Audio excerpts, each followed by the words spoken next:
বলে বিশাল হয়, কারণ কালকে আমাদের ময়দানে আটটা বস্তু কি করবে? আটটা বস্তু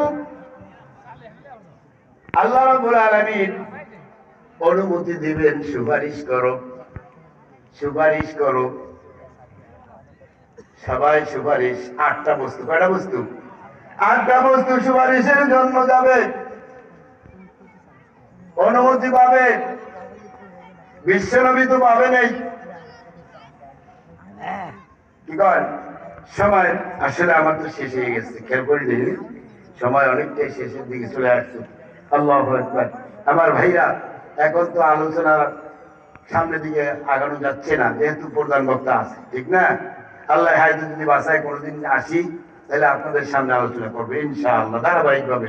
আমাকে একটু লং টাইম দিতে হবে, কারণ কোরআনের আলোচনা এই সংক্ষেপে করা যায় না, বলা যায় না, ঠিক না?